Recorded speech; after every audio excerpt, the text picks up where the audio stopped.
بسم اللہ الرحمن الرحیم۔ السلام علیکم۔ میرا آج کا نیا ناول ہے دلوں کے بندھن، جو پیش کیا جا رہا ہے سائرہ صدف کی فرمائش پر۔ اگر آپ سب میرے کام کو پسند کرتے ہیں، میرے ناولز پسند آتے ہیں تو کائنڈلی میرے چینل کو سبسکرائب کریں، لائک کریں اور زیادہ سے زیادہ شیئر کریں۔ تو چلیے چلتے ہیں ناول کی طرف۔ ناول کی رائٹر ہیں مریم شیخ۔ سٹارٹ کرتے ہیں اب ناول۔ ناول دلوں کے بندھن۔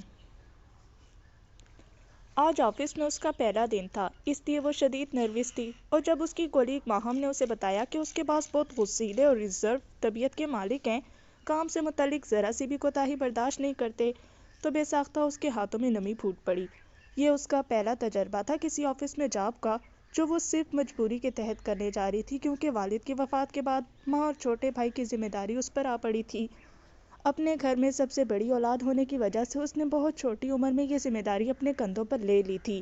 یہ اس کی خوش قسمتی تھی یا بد قسمتی، یہ تو آنے والا وقت ہی بتا سکتا تھا، لیکن اپنی زندگی کے فرسٹ انٹرویو میں ہی اسے اپوائنٹ کر لیا گیا تھا۔ وہ اپنی سوچوں میں گم تھی کہ انٹر کام کی بیل بجنے لگی تو اس نے چونک کر ریسیور اٹھایا۔ مس اروش علی، ماہم سے میرے آج کے اپائنٹمنٹس اور میٹنگ کے شیڈولز کی فائل لے کر میرے آفس میں آئیے۔ ماہم سے فائل لینے کے بعد اس کے چہرے پر گھبراہٹ نمایاں تھی۔ ماہم نے وکٹری کا نشان بنا کر شریر سی مسکراہٹ کے ساتھ اسے جانے کا اشارہ کیا۔ اس نے دروازے کو دھیرے سے ناک کیا تو میر سبطین کی گھمگیر آواز اس کی سماعتوں سے ٹکرائی۔ یس۔ وہ دروازہ کھول کر اندر داخل ہو گئی۔ فل اے سی میں بھی اس کے ماتھے پر پسینے کی بوندیں شبنم کے قطروں کی طرح چمک رہی تھی۔ پلیز سٹ ڈاؤن مس اروش۔ وہ جھجکتے ہوئے کرسی گھسیٹ کر بیٹھ گئی۔ مس اروش، آج آفس میں آپ کا پہلا دن ہے اور میں جانتا ہوں یہ آپ کا فرسٹ ایکسپیرینس ہے، پھر بھی مجھے امید ہے کہ آپ جلد ہی کام کو سمجھ جائیں گی اور کسی قسم کی شکایت کا موقع نہیں دیں گی۔ آفس کے تمام معاملات سمجھنے میں مس ماہم آپ کی ہیلپ کریں گی۔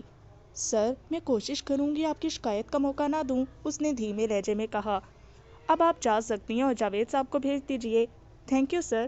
اروش نے دل ہی دل میں خیر ہو جانے پر شکر ادا کیا اور جانے کے لیے کھڑی ہو گئی۔ پنک کلر کے سمپل سے ڈریس میں لمبے خوبصورت بالوں کو سلیقے سے پن اپ کیے اروش میر سبطین کو اس دن سے بھی زیادہ اٹریکٹ کر رہی تھی جب آج سے چند ماہ پہلے اسے سگنل پر کالج یونیفارم میں کھڑا دیکھ کر سبطین علی ساکت رہ گیا تھا۔ نہ جانے اسے اروش میں ایسی کون سی کشش محسوس ہوئی تھی کہ وہ یہ بھی دھیان نہیں رکھ سکا کہ سگنل ہو چکا ہے۔ پھر جب انٹرویو کے لیے آفس میں داخل ہونے والی اروش کو دوسری بار دیکھا تو اسی وقت اس نے اپنی پرسنل سیکرٹری کی جاب سے اسے دینے کا فیصلہ کر لیا تھا۔ میر سبطین اپنی 30 سالہ زندگی میں سے 20 سال لندن میں گزار کر چند سال پہلے ہی پاکستان لوٹا تھا۔ بیوی کے گزر جانے کے بعد اس کے والد میر غضنفر کا دل پردیس سے اچاٹ ہو گیا تھا اور انہوں نے وطن واپس جانے کا فیصلہ کر لیا تھا۔ گو کہ ابھی ان کی بیٹی رانیہ اور سب سے چھوٹے بیٹے حنین کی تعلیم نامکمل تھی، لیکن انہوں نے رانیہ کو اپنے ساتھ لے جانے کا فیصلہ کیا تھا اور حنین کو اپنی پڑھائی لندن میں ہی مکمل کرنے کی اجازت دے دی تھی، جبکہ رانیہ کا ایڈمیشن انہوں نے کراچی کی ایک پرائیویٹ یونیورسٹی میں کروا دیا تھا۔ ان چند سالوں میں میر سبطین نے بزنس پر اتنی محنت کی تھی کہ لندن کی طرح یہاں بھی کاروباری دنیا میں اس کا نام جگمگا رہا تھا، لیکن جو فیلنگز اس نے اروش کو پہلی نظر دیکھنے کے بعد محسوس کی تھی وہ کبھی کسی اور کے لیے محسوس نہیں کی تھی، بلکہ صنف نازک سے اس کا واسطہ ہی نہیں پڑا تھا۔ وہ اس قسم کی فطرت کا مالک تھا کہ لڑکیوں میں دلچسپی رکھتا ہو، یوں کہہ سکتے ہیں کہ لندن میں رہنے کے باوجود بھی وہ ایک پارسا قسم کا نوجوان تھا۔ پاکستان پہنچنے کے بعد میر غضنفر کچھ زیادہ بیمار رہنے لگے تھے۔ ماضی کے بدترین واقعات انہیں اب بھی سکون نہیں لینے دے رہے تھے، باوجود اس کے کہ انہوں نے وطن واپسی پر گاؤں میں اپنے آبائی گھر میں موجود ہوتے ہوئے شہر میں ہی رہائش رکھنے کی ہونیت کو فوقیت دی۔ صبح کے 6 بج رہے تھے اور وہ آئینے کے سامنے وائٹ شلوار سوٹ میں ملبوس ایک ہاتھ سے رسٹ واچ کا لاک بند کرتے ہوئے تنقیدی نظروں سے اپنا جائزہ لے رہا تھا، لیکن قدرت نے اس کے سراپے میں کسی بھی قسم کی تنقید کی کوئی گنجائش نہیں چھوڑی تھی۔ اونچا لمبا قد، حسین نقوش سے سجا مغرور چہرہ اور انتہائی گہری اور روشن چمکدار آنکھیں اس کی شان میں بے پناہ اضافہ کر دیتی تھی۔ وہ ان لوگوں میں سے تھا جنہیں کسی کو متاثر کرنے کے لیے لفظوں کے سہارے کی ضرورت نہیں ہوتی، ان کی ایک نظر مقابل کو چاروں خانے چت کر دینے کی صلاحیت رکھتی ہے۔ آج کے الیکشن کیمپین کی ساری ذمہ داری تم پر ہے، خیال رہے کسی بھی قسم کی کوئی گڑبڑ نہیں ہونی چاہیے۔ خوبصورت اور بھاری آواز کمرے میں گونجی۔ تم ہر پل بابا سائیں کے ساتھ رہو گے، میری غیر موجودگی کی وجہ سے وہ کچھ برہم ہوں گے، لیکن میں واپس آ کر ان کو منا لوں گا۔ مجھے ضروری کام سے شہر جانا ہے تو میں خود ہی سب کچھ سنبھال لیتا۔ میرے جانے کی خبر بابا سائیں کو میرے یہاں سے نکل جانے کے بعد ملنی چاہیے۔ معظم علی شاہ شیرازی اپنے سب سے وفادار ملازم خادم حسین سے مخاطب تھا۔ اس نے جھک کر ٹیبل سے سگریٹ کیس اٹھایا اور ایک سگریٹ نکال کر لبوں میں دبا لیا۔ سائیں، سب کچھ آپ کے مطابق ہوگا، خادم حسین نے خوش آمدید انداز میں جواب دیا۔ لائٹر سے سگریٹ جلاتے ہوئے اس نے ہنکار بھری۔ ڈرائیور سے کہو گاڑیاں نکالیں۔ حاضر سائیں، خدا بخش کہتے کے ساتھ ہی حکم بجا لانے کے لیے پلٹ گیا۔ شدید گرمی اور چلچلاتی دھوپ میں جب وہ گھر پہنچی تو سمینا اسے اپنا انتظار کرتے ہوئے دروازے پر ہی مل گئی۔ السلام علیکم امی، آپ دروازے پر کھڑے ہو کر میرا انتظار کیوں کر رہی تھیں؟ عروج گرمی کی حدت سے تمتماتے ہوئے چہرے کے ساتھ سوال کرتے ہوئے اندر آ گئی۔ اس لیے کہ میری بیٹی کو باہر کھڑے رہنے کی تکلیف سے نہ گزرنا پڑے۔ سمینا نے لیمن جوس کا گلاس اس کی طرف بڑھاتے ہوئے جواب دیا جو انہوں نے پہلے سے اس کے لیے تیار کر رکھا تھا۔ یہ بتاؤ، آفس میں پہلا دن کیسا گزرا؟ کسی قسم کی کوئی پریشانی تو نہیں ہوئی؟ آفس کا ماحول بہت اچھا ہے، اسٹاف بھی بہت کوآپریٹو ہے۔ سمینا اس کا تسلی بخش جواب سن کر مطمئن ہو گئی۔ تم ہاتھ منہ دھو لو جب تک میں تمہارے لیے کھانا گرم کرتی ہوں۔ رہنے دے امی، میں نے لنچ آفس میں کر لیا تھا، بس کچھ دیر سونا چاہتی ہوں۔ ایان کہاں ہے؟ ادھر ادھر نظریں گھماتے ہوئے اس نے پوچھا۔ وہ ٹیوشن گیا ہوا ہے، آج وہ کہہ رہا تھا کہ امی ٹیچر نے آپ کو بلوایا ہے۔ میں تو وہاں جا کر کیا بات کروں گی، تم ہی کچھ وقت نکال کر چلی جانا۔ عروج نے اس بات میں سر ہلایا تو اس کے سر پر ہاتھ رکھتے ہوئے وہ کھڑی ہو گئی۔ عروج کے سبھی چہرے کو گہری نظروں سے دیکھتے ہوئے وہ سوچ رہی تھی کہ وقت ان کو کہاں سے کہاں لے آیا تھا۔ آج سے 20 سال پہلے انہوں نے خواب میں بھی نہیں سوچا تھا کہ زندگی انہیں اس مقام پر لے آئے گی جہاں ان کے گزر بسر کے لیے ان کی نازوں پلی شہزادی کو زمانے کی سختیاں جھیلنی پڑیں گی۔ گاڑی کچی سڑک سے پکی سڑک پر ڈالتے ہوئے سامنے سے آنے والی گاڑیوں کو دیکھ کر سجاول شاہ کا حلق تک کڑوا ہو گیا۔ ایسی نازک صورتحال دیکھ کر دونوں طرف کے گارڈز الرٹ ہو گئے تھے۔ مرسیڈیز میں بیٹھے ہوئے معظم علی شاہ نے قہر برساتی نگاہوں سے میر سجاول کو دیکھا اور اس کے برابر سے زن گاڑی سے اڑا لے گیا۔ یونیورسٹی میں ہونے والے جھگڑے کے بعد سے دونوں طرف آگ برابر لگی ہوئی تھی۔ دونوں ہی موقع کی تلاش میں تھے کہ کب موقع ملے اور وہ دونوں ایک دوسرے پر دل کی بھڑاس نکالیں۔ 20 سال پرانی یہ دشمنی دن بدن بڑھتی ہی جا رہی تھی۔ اس دشمنی کی بھینٹ نہ جانے کتنے ہی معصوم جانیں چڑھ چکی تھیں اور کتنی چڑھنے والی تھیں یہ کسی کو نہیں پتا تھا۔ صبح سویرے معظم شاہ سے ٹکراؤ اس سے خاصا بدمزہ کر گیا تھا، لیکن اس کی ساری بدمزگی پل بھر میں ہوا ہو گئی جب نظر سامنے سے آتی ہوئی زرتاج پر پڑی۔ وہ ہاتھ میں فائل دبائے بڑی سی چادر میں خود کو لپیٹے اسکول جانے کے لیے گھر سے نکلی ہی تھی جب معظم کی گاڑی کے ٹائر اس کے قدموں سے ذرا فاصلے پر چرچرائے اور گاڑی ایک جھٹکے سے روک دی گئی۔ سرکار صبح ہی صبح نکل پڑی ہمارے نازک دل پر بجلیاں گرانے کے لیے؟ معظم نے نہایت بے باکی سے اس کے گال کو چھوا۔ نیوی بلو شلوار سوٹ میں ملبوس، آنکھوں پر ڈارک گلاسز چڑھائے، گھنی مونچھ اور ہلکی بڑی ہوئی شیو کے ساتھ وہ بہت ہینڈسم لگ رہا تھا۔ زرتاج اس کی بے باکی پر جی جان سے سلگ گئی، مگر ستم یہ تھا کہ وہ اس بگڑے امیر زادے کی اس بے باکی پر اسے ایک سخت جملہ بھی کہنے کی جرات نہیں کر سکتی تھی، کیونکہ وہ اس گاؤں کا وڈیرا تھا اور وہ ایک غریب ہاری کی بیٹی جن کے پاس عزت کے سوا کچھ بھی نہیں تھا۔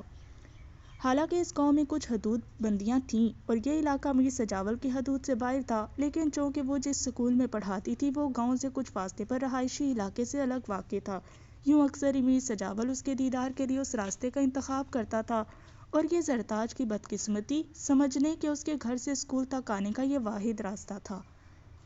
زرتاج نے آگے نکلنے کے لیے قدم بڑھائے تو اس نے ذرا سا ایکسیلیٹر دبا کر پھر اس کی راہ روکی۔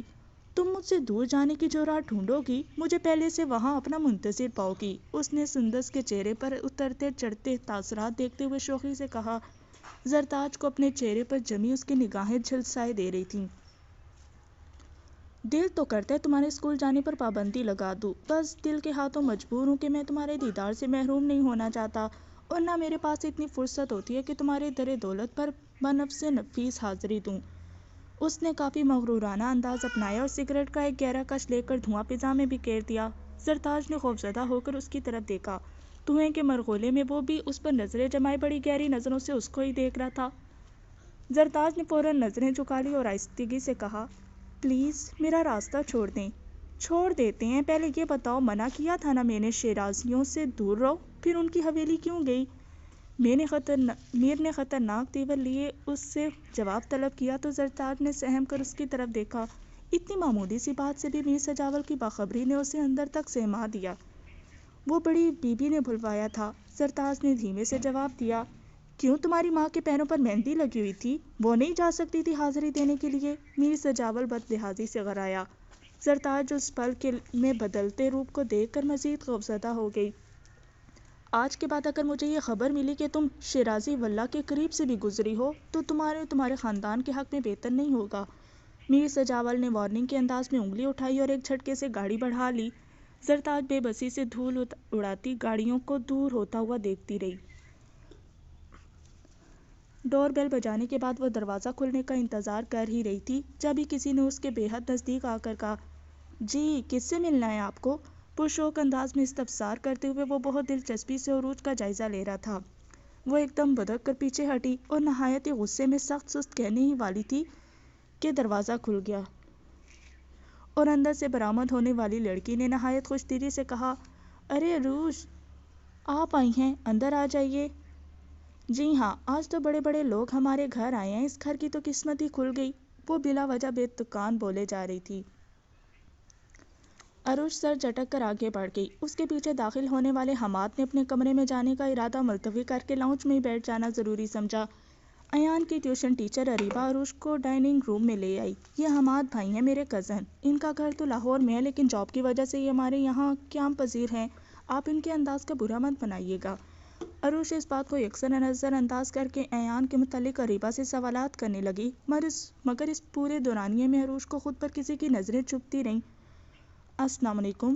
سبطین شاور لے کر باتھ روم سے باہر نکلا تو میر غضنفر کو اپنے روم میں صوفے پر بیٹھا پایا۔ وعلیکم السلام، کیسے ہو؟ میں ٹھیک ہوں۔ آپ کو ایک کام تھا تو مجھے بلا لیا ہوتا، آپ نے زحمت کیوں کی؟ ارے ایسی کوئی بات نہیں، میں نے سوچا تم ابھی آفس سے آئے ہو، چل کر خود ہی تم سے ملاقات کر لوں، انہوں نے نرمی سے جواب دیا۔ سبطین، میں اور رانیہ کچھ دنوں کے لیے گاؤں جانا چاہ رہے ہیں، اگر تم بھی ساتھ چلنا چاہو تو ہم تمہاری مصروفیت کے حساب سے پروگرام سیٹ کر لیتے ہیں۔ نہیں ڈیڈی، میں آج کل بہت زیادہ مصروف ہوں، یہ بہت ہی امپورٹنٹ کانٹریکٹ ہے جس کے لیے کافی توجہ اور وقت درکار ہے۔ ویسے بھی گاؤں جانے کا میرا دل نہیں کرتا، اس جگہ نے ہمیں دیا ہی کیا ہے سوائے اپنوں کے بچھڑنے کا غم اور بے شمار تلخ یادیں۔ سبطین نے سنجیدگی سے جواب دیا، تمہاری بات ٹھیک ہے لیکن اپنے اصل سے جدا ہونا ناممکن ہے۔ اتنے برس پردیس میں گزارنے کے باوجود وطن کی مٹی واپس کھینچ ہی لائی، ورنہ جب یہاں سے گیا تھا تب سوچا تھا پلٹ کر بھی نہیں دیکھوں گا۔ سبطین سر جھکائے خاموشی سے سنتا رہا۔ کہنے کے لیے اس کے پاس بھی کچھ نہیں تھا۔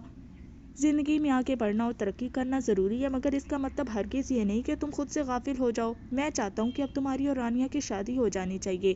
رانیہ کے رشتے کے لیے میں نے اپنے کچھ پرانے دوستوں میں بات کی ہے، اب تم بتاؤ کہ تمہارے لیے بھی مجھے ہی فیصلہ کرنا ہوگا یا اس کا اختیار تم اپنے پاس رکھنا چاہتے ہو؟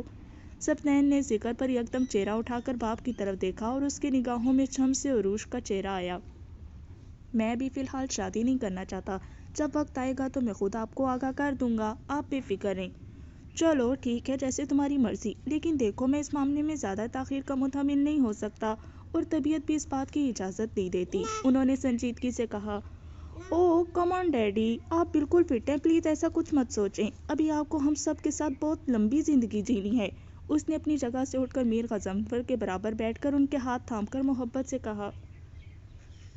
صفدر علی شاہ شیرازی اس وقت غصے سے تلملا رہا تھا۔ شام کے 5 بج رہے تھے اور اب تک اس کا کہیں پتہ نہیں تھا۔ معظم شاہ کسی بھی وقت ان کو عین موقع پر دغا دے جاتا تھا اور باوجود شدید غصے کے وہ اس کا کچھ بھی نہیں کر پاتے تھے، کیونکہ ان کی سب سے لاڈلی اولاد ہونے کے ساتھ وہ ان کی پوری جاگیر میں برابر کا وارث تھا۔ اس کے 18 سال کا ہوتے ہی خود انہوں نے قانونی کارروائی کر کے اسے اپنی پوری جائیداد میں برابر کا حصے دار بنا دیا تھا۔ حالانکہ اس کے علاوہ ان کا ایک بیٹا اور بھی تھا، مکتوم علی شاہ شیرازی، لیکن معظم شاہ ہمیشہ سے ان کے دل کے قریب تھا۔ شاید اس کی ایک وجہ یہ بھی تھی کہ وہ اپنی عادات و اطوار، ضدی فطرت اور حاکمانہ طبیعت میں انہی کی پرچھائی تھا۔ انتہائی سخت اور ایک روایتی جاگیردار جو چھوٹی سے چھوٹی خطا پر بھی بڑی سے بڑی اور سخت سزا دینے کا عادی تھا۔ اس کے بنسبت مکتوم شاہ اپنی ماں کی طرح حلیم الطبع اور رحم دل شخصیت کا مالک تھا۔ یہی وجہ تھی کہ وہ بچپن ہی سے باپ کے دل کے قریب نہیں ہو سکا، اور پھر جب میڈیکل کی پڑھائی کمپلیٹ کرنے کے بعد اس نے گاؤں میں ہی خدمت خلق کے جذبے کے ساتھ ہاسپٹل بنانے کی خواہش کا اظہار کیا تو اس بات پر صفدر علی شاہ شیرازی کی انا کو وہ ٹھیس پہنچی کہ وہ تڑپ اٹھے۔ وہ ہرگز نہیں چاہتے تھے کہ اتنی طویل و عریض زمینداری اور کئی شہروں پر پھیلے ہوئے بزنس کے مالک کا بیٹا یہ معمولی پیشہ اپنائے، لیکن وہ بھی ان کا ہی خون تھا۔ اپنی منمانی کرتے ہوئے اس نے ہسپتال کی بنیاد رکھ دی تھی اور اسی دن سے ان کے رشتے میں درار سی پڑ گئی۔ آج اتنا اہم دن تھا۔ مخالف پارٹی کے سابق ایم پی اے کو وہ اپنی پارٹی میں شامل ہونے کے لیے تیار کر چکے تھے اور آج کی الیکشن کمپین میں اس بات کا اعلان کرنے والے تھے کہ معظم شاہ کا نمبر بھی آف تھا۔ انہوں نے جھنجھلا کر اس کے خاص محافظ کو کال ملائی۔ ہیلو خدا بخش، معظم شاہ اس وقت کہاں ہیں؟ انہوں نے چھوٹے کے ساتھ ہی اس کے بارے میں استفسار کیا۔ سرکار، چھوٹے شاہ صاحب تو ہمیں شاہ ہاؤس پر چھوڑ کر اکیلے ہی ڈرائیو کر کے گئے ہیں۔ خدا بخش نے مکمل لاعلمی ظاہر کرتے ہوئے رٹی رٹائی بات دہرائی۔ معظم علی شاہ کی نظریں اس پر جمی ہوئی تھیں۔ صفدر شاہ نے دانت پیستے ہوئے کال ڈسکنیکٹ کر دی۔ شاہ نے مسکراتے ہوئے اسٹیئرنگ پر رکھے اپنے خوبصورت ہاتھ پر سجی قیمتی گھڑی کی طرف دیکھا جو 5 بجا رہی تھی۔ وہ ابھی ابھی اپنا ضروری کام نپٹا کر پی سی سے باہر نکلا تھا اور گاڑی مین روڈ پر ڈال دی تھی۔ اب اس کا رخ اپنی دل پسند ہستی کے گھر کی طرف تھا جو پہلی ہی نظر میں اس جیسے بگڑے نواب کا دل چرا لے گئی تھی۔ ایسا نہیں تھا کہ اس کی زندگی میں لڑکیوں کی کوئی کمی تھی، وہ تو ان لوگوں میں سے تھا جو لباس کی طرح لڑکیاں بدلتے ہیں۔ شہر میں بھی کافی لڑکیوں سے اس کی دوستی تھی، لیکن یہ دوستی وہ صرف غرض کی حد تک ہی نبھائے کا قائل تھا۔ جس دن اس کا دل بھر جاتا وہ پلٹ کر بھی نہیں دیکھتا۔ یہ الگ بات تھی کہ وہ اس دوستی کا حق معاوضے کی صورت میں اس طرح ادا کرتا کہ وہ سب لڑکیاں کچھ دن اس کے عشق میں ماہی بے آب کی طرح تڑپنے کے بعد خود ہی اس کی دی ہوئی عنایتوں پر اکتفا کر لیتی تھیں۔ عروج سے ہونے والی ملاقات کے بعد وہ خود اس بات پر حیران تھا کہ اس جیسی نازک اندام، کمگو اور سادہ طبیعت کی لڑکی کیسے پہلی ہی ملاقات میں اس کے دل میں اتر گئی کہ اب اس کے بنا جینے کا تصور بھی محال تھا۔ وہ 8ویں پہر کے اس کے حواسوں پر چھائی ہوئی تھی۔ انتہائی مصروفیت کے باوجود بھی وہ ایک پل بھی اس کی یاد، اس کے خیال سے غافل نہیں تھا۔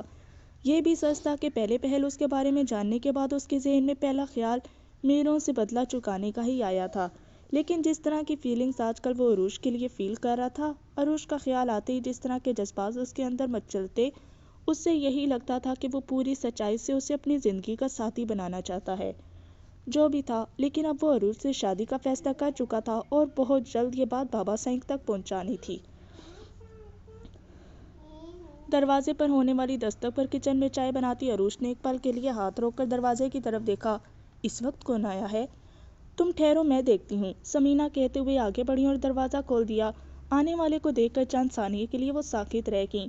وائٹ شلوار سوٹ میں ملبوس، آنکھوں پر سیاہ گلاسز لگائے، اپنے بھرپور سراپے کے ساتھ وہ سامنے کھڑا تھا۔ خدا بخش، سامان اندر لے آؤ، اس نے اپنے محافظ کو حکم دیا۔ خدا بخش اس کے لائے ہوئے گفٹس کے بیگز، فروٹس کے شاپر گاڑی سے نکالنے کے لیے بھاگا۔ السلام علیکم، وہ اپنی بھاری گمگیر آواز میں سلام کر کے آگے بڑھا تو سمینا اس کے اندر آنے کے لیے راستہ چھوڑ کر سائڈ پر ہو گئی۔ وعلیکم السلام، کیسے ہو بیٹا؟ آپا کیسی ہیں؟ انہوں نے کرسی کی طرف اشارہ کرتے ہوئے سوال کیا۔ سب خیریت ہے، اس نے مختصر جواب دیا۔ اس کی بھٹکتی ہوئی نظریں عروج کو تلاش کر رہی تھیں اور سمینا سے یہ بات پوشیدہ نہیں رہ سکی۔ اس کی آواز سن کر ہاتھ میں ٹرے لیے کھڑی عروج کا دل پوری قوت سے دھڑکا تھا۔ عروج نظر نہیں آ رہی، کیا وہ گھر پر نہیں ہے؟ شاہ نے گلاسز اتار کر جیب میں اٹکاتے ہوئے پوچھا۔ وہ کچن میں ہے، چائے بنا رہی تھی۔ اوہ، اس کا مطلب ہے میں صحیح وقت پر آیا ہوں۔ ہاں کیوں نہیں، میں عروج سے کہتی ہوں وہ چائے لے آئے، سمینا نے مسکراتے ہوئے کہا اور اٹھ کر کچن کی طرف آ گئیں۔ عروج نے ماں کو دیکھ کر نظریں جھکا لیں۔ معظم شاہ آیا ہے، تم دیکھو اگر گھر میں کچھ ہے تو چائے کے ساتھ وہ بھی لے آؤ، سمینا نے سرگوشی کے انداز میں بیٹی سے کہا۔ امی، ہمارے گھر کا بہترین ریفریشمنٹ بھی ان کی شان کے آگے ہیج لگے گا، لیکن فی الوقت تو وہ بھی میسر نہیں، عروج نے ناگواری سے جواب دیا۔ اچھا ٹھیک ہے، تم چائے ہی لے آؤ، سمینا مایوسی سے کہتے ہوئے واپس پلٹ گئیں۔ عروج اچھی طرح سر پہ دوپٹہ جما کر ہاتھ میں ٹرے تھامے کچن سے برآمد ہوئی۔ شاہ ٹانگ پر ٹانگ جمائے بیٹھا جیسے اسی کی آمد کا منتظر تھا، اسے دیکھتے ہی اپنی جگہ سے کھڑا ہو گیا۔ لان کے لائٹ پرپل کلر کے سستے سے سوٹ میں بھی وہ بلا کی حسین لگ رہی تھی۔ شاہ نے اسے سرتاپا بغور دیکھا۔ 14ویں کے چاند کی چٹکتی ہوئی چاندنی جیسا روپ شاہ کو مسحور کر گیا۔ السلام علیکم، عروج نے آہستگی سے سلام کیا اور ٹرے چھوٹی سی ٹیبل پر رکھ کر سمینا کے پیچھے جا کر کھڑی ہو گئی۔ وعلیکم السلام، کیسی ہو عروج؟ شاہ نے براہ راست اس کی آنکھوں میں دیکھتے ہوئے سوال کیا۔ ٹھیک ہوں، عروج نے مختصراً جواب دیا اور نظریں جھکا لی۔ شاہ کی روح تک میں جھانک لینے والی تیز اور آنچ دیتے ہوئی آنکھوں میں دیکھنے کا یارہ اس میں نہیں تھا۔ میں نے آپ لوگوں سے کہا بھی تھا کہ آپ ہمارے پاس ہی رہیں، لیکن خالہ جان آپ نے یہاں واپس آنے کو ترجیح دی تو میں نے آپ کے فیصلے کی تردید نہیں کی، لیکن مجھے آپ لوگوں کا یہاں تنہا رہنا بالکل گوارا نہیں۔ اگر آپ گاؤں میں رہنا نہیں چاہتی تو ہمارے شہر والے بنگلے شفٹ ہو جائیں، کم از کم آپ کو اس بات پر تو اعتراض نہیں ہونا چاہیے۔ شاہ نے اپنی بات مکمل کر کے سوالیہ انداز میں پوچھا۔ وہ سوال سمینہ سے کر رہا تھا لیکن نظریں عروج کے چہرے کا طواف کر رہی تھیں۔ یہ بھی ان دونوں کی خوش قسمتی تھی کہ معظم علی شاہ ان سے اجازت طلب کر رہا تھا، ورنہ وہ تو حکم دینے کا عادی تھا اور اس کے سامنے جواب دینے کی جرأت پورے گاؤں میں کسی کی نہیں تھی، حتیٰ کہ صفدر علی شاہ بھی اس سے اختلاف کرتے ہوئے 10 بار سوچتے تھے۔ معظم بیٹا، بات دراصل یہ ہے کہ تمہارے خالو کے گزر جانے کے بعد یہ واحد نشانی ہے ان کی۔ اس جگہ سے میں تعلق نہیں توڑنا چاہتی، محلے والوں سے تعلقات بہت اچھے ہیں اور ساتھ بھی کافی پرانا ہے، اور پھر تم لوگوں کے ہوتے ہوئے کسی بات کا کوئی ڈر خوف نہیں۔ سمینہ نے بڑی مشکل سے عذر پیش کیا، ورنہ ان کی سمجھ میں نہیں آ رہا تھا کہ وہ کس طرح شاہ کی تسلی کریں جو اس کی شان پہ گراں بھی نہ گزرے اور ان کا بھرم بھی رہ جائے۔ شاہ نے گہری سانس لیتے ہوئے بمشکل یہ بات ہضم کی۔ آپ بے فکر رہیں، جب بھی ضرورت پڑے بلا جھجک یاد کیجیے گا۔ اس نے سینے پر ہاتھ رکھ کر ذرا سا سر کو خم کیا۔ ٹھیک ہے، اب میں چلتا ہوں، وہ گھڑی دیکھتے ہوئے بولا اور عروج پر ایک بھرپور نظر ڈال کر جانے کے لیے کھڑا ہو گیا۔ اس کے گھر سے نکلتے ہی عروج نے ایک گہری سانس خارج کی۔ اسے شاہ کا اس طرح ان کے گھر آنے خطرے کی علامت لگ رہا تھا۔ وہ ابھی تک معظم شاہ سے ہوئی پہلی ملاقات کے خوف سے پوری طرح باہر بھی نہیں نکل سکی تھی۔ اس سے پہلی ملاقات آج بھی روز اول کی طرح اس کی یادداشت میں محفوظ تھی۔ شوہر کی اچانک موت نے سمینہ کو اتنا حواس باختہ کیا تھا کہ وہ اپنے دونوں بچوں کو لے کر گاؤں روانہ ہو گئی تھی۔ وہ گاؤں جس نے ان کے بہت سے پیاروں کو ان سے جدا کر دیا تھا، جہاں سے وہ ڈھیروں ملال اور غموں کا کبھی نہ ختم ہونے والا سلسلہ لے کر رات کے اندھیرے میں نکلی تھیں۔ انہوں نے کبھی خواب میں بھی نہیں سوچا تھا کہ وہ دوبارہ کبھی وہاں کا رخ کریں گی، لیکن قسمت انہیں ایک بار پھر انہی سنگلاخ راستوں پر لے آئی تھی۔ گاؤں کے جانے پہچانے راستوں پر قدم رکھتے ہی ان کی آنکھیں یکایک پانیوں سے بھر گئی تھیں۔ ماضی کے تلخ منظر کسی فلم کی طرح ان کی آنکھوں کے سامنے چلنے لگے۔ حویلی کے دروازے پر پہنچ کر انہوں نے ڈرائیور کو گاڑی روکنے کے لیے کہا۔ ڈرائیور نے گاڑی فوراً روک دی۔ کرایہ ادا کر کے وہ تینوں گاڑی سے نیچے اتر آئے۔ داخلی دروازے کے باہر کھڑے پہرے داروں میں سے ایک نے استفسار کیا، کون ہیں آپ لوگ اور کس سے ملنا ہے؟ ہم شہر سے آئے ہیں، رخسانہ بی بی سے ملنا ہے۔ ان سے کہو سمینہ غزینی آئی ہے۔ پہرے دار نے سر ہلاتے ہوئے دروازے پر دستک دی تو دروازے میں سے چھوٹی سی کھڑکی کھلی۔ پہرے دار نے پیغام اندر پہنچانے کے لیے کہا۔ سمینہ نے گردن موڑ کر عروج کی طرف دیکھا اور تسلی رکھنے کا اشارہ کیا۔ تھوڑی دیر گزرنے کے بعد حویلی کا داخلی دروازہ ان لوگوں کے لیے کھول دیا گیا۔ حویلی کی پرشکوہ عمارت دیکھ کر عروج اور ایان دنگ رہ گئے۔ امی کی بہن اتنے شاندار گھر میں رہتی ہیں آپ بھی، پھر ہم کیوں اتنے غریب ہیں؟ ایان نے شرارت سے بہن کے کان میں کہا تو عروج نے گھور کر اسے دیکھا اور آنکھوں ہی آنکھوں میں اسے چپ رہنے کی تنبیہ کی، کیونکہ مسلح گارڈ ان کے پیچھے ہی چل رہا تھا۔ دائیں بائیں پھیلے ہوئے تحت نکاح پھیلے ہوئے وسیع و عریض لان اور اس سے آگے کا پورچ، جس میں کم از کم 50 گاڑیاں کھڑی کرنے کی گنجائش تھی۔ ماربل کی چمکدار طویل روش عبور کر کے جب وہ اندرونی دروازے کی جانب بڑھے تو رخسانہ انہیں دور سے ہی کھڑی نظر آئیں۔ جیسے ہی انہیں سمینہ کی آمد کی خبر ملی، وہ بے قرار سی دروازے کی جانب بھاگی چلی آئیں۔ اگر حویلی کے اصولوں کی پاسداری کا خیال نہ ہوتا تو شاید وہ داخلی دروازے پر ہی پہنچ کر بہن کو گلے لگا لیتی، وہ بہن جس کی ایک جھلک کے لیے وہ پچھلے 20 سال سے تڑپ رہی تھیں۔ سمینہ آگے بڑھ کر ان سے لپٹ گئی۔ رخسانہ دیوانہ وار انہیں چوم رہی تھیں۔ دونوں کی آنکھوں سے زاروں دار آنسو بہہ رہے تھے۔ سمینہ، اس زندگی میں اگر تم نہ ملتی تو میں روز محشر تمہیں کبھی معاف نہ کرتی، رخسانہ نے بہن کو لپٹائے ہوئے شکوہ کیا۔ سمینہ چپ رہیں، لیکن ان کی آنکھوں سے آنسو روا تھے۔ یہ تمہاری بیٹی ہے؟ انہوں نے نازک سی عروج کے گالوں کو چھو کر اسے گلے لگایا۔ سمینہ نے اس بات میں سر ہلایا۔ ماشاءاللہ، بہت پیاری ہے، بالکل۔ وہ کچھ کہتے کہتے لب بھینچ کر خاموش ہوگی۔ اللہ سائیں عمر دراز کریں، آمین، انہوں نے پیار سے اس کی طرف دیکھتے ہوئے کہا تو عروج کے چہرے پر دھیمی سی مسکراہٹ نمودار ہوئی، جس سے اس کے گال میں پڑنے والا ڈمپل نمایاں ہو گیا۔ زینب بھی مہمانوں کی آمد کا سن کر اپنے کمرے سے نکل آئی تھیں۔ سمینہ اور ان کے بچوں کو دیکھ کر ان کے زخم پھر سے ہرے ہو گئے تھے۔ وہ دوبارہ پلٹ کر اپنے کمرے میں چلی گئیں۔ یہ میرا بیٹا ہے آپا، ایان غزینی۔ سمینہ نے بتایا تو رخسانہ نے حیرت اور خوشی سے اسے دیکھتے ہوئے اس کے سر پر ہاتھ رکھا۔ جب سمینہ اپنے شوہر اور بیٹی کے ساتھ گاؤں چھوڑ گئی تھی، اس کے 10 سال بعد ایان کی پیدائش ہوئی تھی۔ بہنوئی کی موت کی خبر رخسانہ کو افسردہ کر گئی۔ سمینہ، تم خبر تو کرتی، اتنا بڑا حادثہ تم نے اکیلے ہی جھیل لیا، رخسانہ نے تعصب سے کہا۔ کہاں جھیل سکی آپا، اس لیے تو سب کچھ بھلائے یہاں چلی آئی، ورنہ 20 سال میں کبھی نہیں سوچا تھا کہ زندگی دوبارہ یہاں لے آئے گی۔ ان کی اچانک موت نے مجھے بہت تنہا اور بے بس کر دیا، یوں لگتا ہے جیسے میرے گھر کی دیواریں ڈھہ گئی ہیں، رات رات بھر مجھے نیند نہیں آتی یہ سوچ کر کہ میرے بعد ان بچوں کا کیا ہوگا۔ سمینہ آزردگی سے بولی۔ تم پریشان مت ہو، اللہ بہت بڑا ہے، وہ ہر مشکل آسان کر دے گا۔ اس بہانے ہی صحیح تمہیں اپنی بہن کا خیال تو آیا، انہوں نے بہن کو سمجھاتے ہوئے کہا۔ بھائی صاحب اور باقی سب کہاں ہیں؟ زینب کیسی ہے؟ سمینہ نے جھجکتے ہوئے زینب کے بارے میں استفسار کیا۔ وہ تو شہر ہی ہوتے ہیں، الیکشن کی وجہ سے بہت مصروف ہیں آج کل، حویلی کم ہی آنا ہوتا ہے۔ خیر سے مختوم شاہ ڈاکٹر بن گیا ہے، گاؤں میں ہی اس نے ہاسپٹل بنایا ہے، اللہ اسے کامیاب کرے، سمینہ نے دل سے دعا دی۔ معظم شاہ کا تو تمہیں پتہ ہے، وہ اپنے باپ کی طرح منموجی ہے، نہ اس کے جانے کی کسی کو خبر ہوتی ہے نہ آنے کا پتہ، وہ اپنی زندگی میں اپنی ماں کی بھی مداخلت پسند نہیں کرتا، نہ جانے 2 دن سے کہاں ہے، کبھی کبھی مجھے لگتا ہے میری موت کی خبر بھی اسے غیروں سے ملے گی۔ ارے آپا، مایوسی کی باتیں نہیں کریں، اللہ نے چاہا تو سب ٹھیک ہو جائے گا، سمینہ نے انہیں تسلی دی۔ چلو تم لوگ فریش ہو جاؤ، میں کھانا لگواتی ہوں، رخسانہ آنسو پوچھتے ہوئے بولی۔ نسرین، انہیں گیسٹ روم میں لے جاؤ، انہوں نے پاس کھڑی ملازمہ کو حکم دیا۔ وہ تینوں آگے پیچھے چلتے ہوئے ملازمہ کی رہنمائی میں گیسٹ روم کی طرف بڑھ گئے۔ رات کے 3 بجے اچانک عروش کی آنکھ کھلی تو پیاس سے اس کا حلق خشک ہو رہا تھا۔ اس نے پانی کی تلاش میں ادھر ادھر نظر دوڑائی، پھر مایوس ہو کر بے خبر سوئی ہوئی ماں کی طرف دیکھا اور دوپٹہ سنبھالتی ہوئی دروازہ کھول کر باہر نکل آئی۔